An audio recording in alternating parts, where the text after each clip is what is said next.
Yeah, I think it's a great question when trying to understand the opportunity. I think it's got to boil down to, at the end of the day, what does the consumer do and how do you want them to change in what they do? So we do a lot of research to understand what is consumer behavior, and we looked at, are we offering better value? Are we offering better choice? And is it easier to rent and watch films than what happened in the past? And I think knowing that the answer was yes to all those questions meant that I think we had a great opportunity.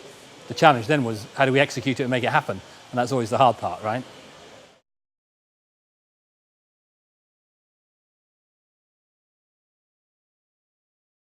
Yeah, I think the good thing in the early days is that we had, money from venture capitalists that gave us a bit of time to try and experiment and work, right?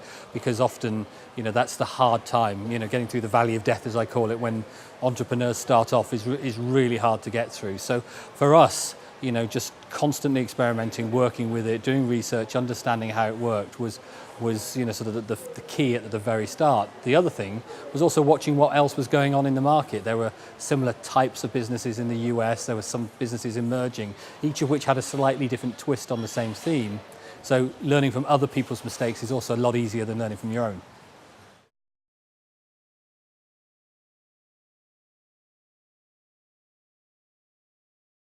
Yeah, I think when you look at your marketing, the trick is what is the halo effect of all that marketing in bringing people in? And often activity that you do online, advertising, affiliate type marketing, partnerships, direct mail, all those other things sort of mop up a demand that you've created because the word and mouth is working. And often I think that, when people hear about our business for the first time, it sort of creates an awareness and an interest, but they haven't quite got the call to action. So what we need to do is ensure those two work together. And certainly when we started to do TV advertising, I think we got a lot of subscribers, that way, but not all of our subscribers as a result of the TV came in via TV. Some of them came in lots of different other ways that we were doing out there. So the two working together is critical. And I think in the early days, you obviously have to start on the cheaper stuff, right? And then ultimately build up to some large activity like TV and etc. But, keeping smart about how you manage the marketing budgets is critical in the early days.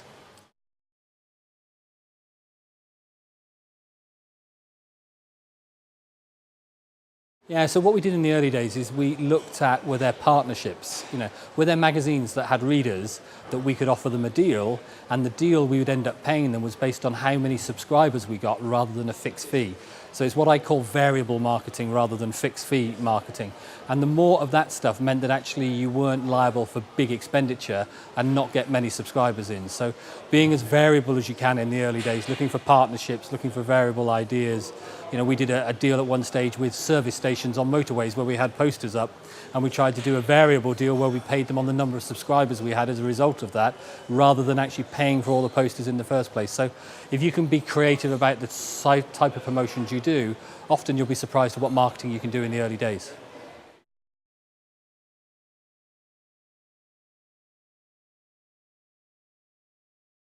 Yeah, I think cash flow management is critical for a business. I mean, many businesses don't survive that first year or so just because they don't have enough cash, they run out of cash, especially as you're growing. Sometimes the worst thing you can do is grow exponentially and have to pay out lots of cash. So, getting that right balance between cash in, services we provide, bills out to suppliers, managing that so that it's what I call positive cash conversion cycle is critical in the early days. And I think we spent a lot of time in the very early days getting that right. You imagine if you have to buy a DVD, rent it out, send out the post, do those other things, it can get quite expensive. So getting that right is critical, and if you don't get it right, it's an expensive lesson.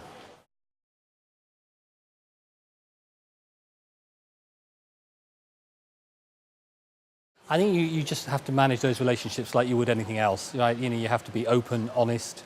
The moment that there's suspicion that people aren't, showing everything that they should be showing, that's when things begin to break down. So, be honest. If there is bad news, bring it to them immediately and talk to them about how we can work together to resolve it.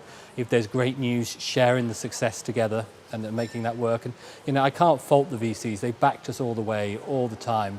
And the business wouldn't have grown the way it is without them. But now we've moved on to a different sort of investor. And the same sort of rules apply, get them involved, get them engaged, motivate them and get them interested in the business and share the news as and when it happens.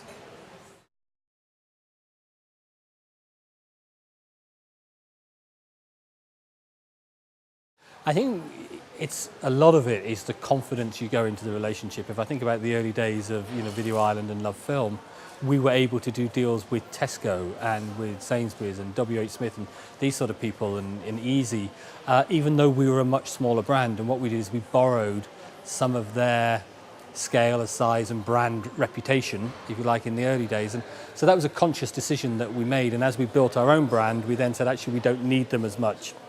So have confidence, believe in your product and believe in the service that you're offering, and make sure it's a win-win. If you try and get all the benefit of the relationship and they get none, it's not going to work and it's not going to last, and you're going to fall out about it. So, keep that win-win relationship where there's still some money on the table for your partner, as well as what you do, in terms of getting returns from it.